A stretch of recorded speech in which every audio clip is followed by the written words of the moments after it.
ধর্ষণ আমাদের সমাজে একটি দৈনন্দিন অপরাধের মতো হয়ে গেছে। ঠিক যেমন আগামীর বাংলাদেশের নারীর নিরাপত্তা নিশ্চিত করাই হবে আমাদের অন্যতম মূল লক্ষ্য। আজকে 8ই মার্চ আন্তর্জাতিক নারী দিবস, কিন্তু এই নারী দিবস আমরা খুশি হয়ে পালন করতে পারি না। আমরা বাংলাদেশের নারীরা নারী দিবস এবং অন্য আর 5টা দিবস আমাদের কাছে একই রকম। প্রত্যেক দিন সমাজের সকল শ্রেণী পেশার নারীদেরকে যে ধরনের পাশবিকতার মধ্যে দিয়ে যেতে হয়, এইটার স্বীকৃতিও সমাজ ঠিকঠাক মতো দেয় না। এবং আজকে আপনারা আসিয়ার দিকে তাকান, আসিয়ার ঘটনা কিন্তু একমাত্র না, গত কয়েকদিন ধরে এবং আজকেও এরকম ঘটনা দেখা গিয়েছে যে 4 বছরের একটা বাচ্চা মেয়ে।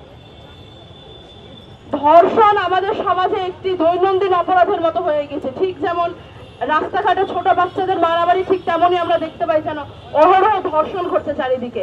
নারীর প্রতি সহিংসতা এমন চূড়ান্ত রূপে চলে গিয়েছে যে বর্তমানে নারীর নাগরিক মর্যাদা, নারীর আত্মমর্যাদা এবং তার সামাজিক স্বীকৃতি প্রশ্নবিদ্ধ।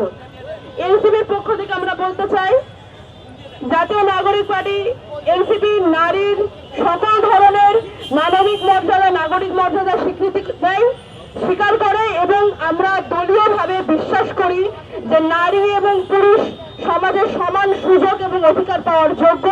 আর একই সাথে সামনের দিনে জননিরাপত্তা, নাগরিক নিরাপত্তা, নাগরিক মর্যাদা এবং নাগরিকের অধিকার নিয়ে এনসিপি কাজ করে যাবে।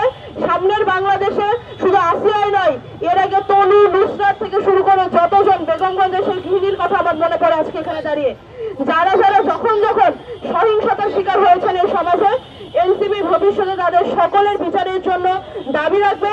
এবং একই সাথে আমি নুসরাত তাবাসসুম আমার জায়গা থেকে বলতে চাই, এই সরকারের শুধুমাত্র গ্রেফতার নয়, হাইকোর্টের মাধ্যমে সর্বোচ্চ বিচার নিশ্চিত করে বিচার প্রদান করাটাই জনগণের সামনে দেখানো দরকার। যতক্ষণ না অন্য অপরাধ মানসিকতার মানুষজন আরেকটি অপরাধীর শাস্তি হতে দেখবে, ততক্ষণ পর্যন্ত তারা লাই পেতেই থাকবে। তারা ভাববে গ্রেফতারি তো শুধু হবে, তারপরে তো জামিন নিয়ে বের হয়ে আসবো, এর বেশি কি বা হবে। অপরাধ কমানোর জন্য অপরাধের বিচার নিশ্চিত হওয়াটা এই সমাজে খুবই জরুরি। আজকে আমি এখান থেকে জানাতে চাই, দেশ জুড়ে তোলপাড় ওয়ালটন ফ্রিজ কিনে আপনিও হয়ে যেতে পারেন মিলেনিয়ার। আগামীর বাংলাদেশের নারীর নিরাপত্তা নিশ্চিত করাই হবে আমাদের অন্যতম মূল লক্ষ্য।